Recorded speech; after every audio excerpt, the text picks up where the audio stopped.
Ukraine's President Volodymyr Zelensky has received a standing ovation following his address to the Australian Parliament.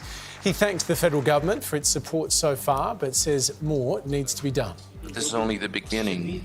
Together, we can and should do more. We need new sanctions against Russia, powerful sanctions, until they stop blackmailing other countries with their nuclear missiles.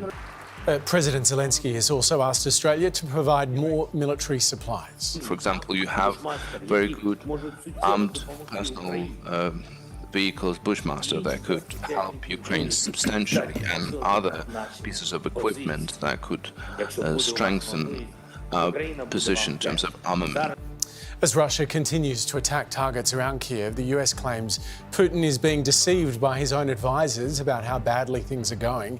The head of Britain's cyber spy agency has been in Australia today, saying it appears the Russian president has massively underestimated the situation. It's clear he's misjudged the resistance of the Ukrainian people.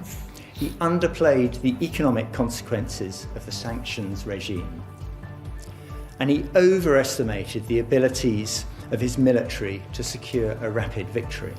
It's obviously a really important moment for Australia to express our goodwill and support for the Ukrainian people. I think Prime Minister introduced Zelensky as a lion of democracy, and I think that is sort of without debate, at least in the Western world. But I think it's worth sort of sitting back for a moment and consider the reality of what's going on. This guy from, quite large sovereign nation on the side of Europe is having to go around and make these appearances in the parliaments of Western democracies, begging for more. We obviously have done a lot. Australia will continue to do more. I suspect we'll probably provide some of the Bushmasters that he's asking for. But there's a lot of specific things that the West is not doing that Zelensky and the Ukrainians say they need to fend off these waves of Russian attacks.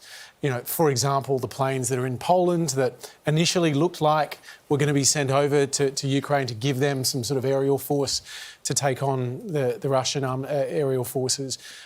There is a lot that we are not doing in terms of intervention. And it's also interesting the way the narrative is about the long term. They're clearly steeling themselves for a long conflict. The fact they're calling out specific items of equipment, which will take weeks, months to get there, but they know this is a long, protracted battle they're in. Yeah, we're giving them coal and other resources as well. But I just think it's amazing that, in 2022, this guy is sort of having to go around cap in hand begging like this. Yeah.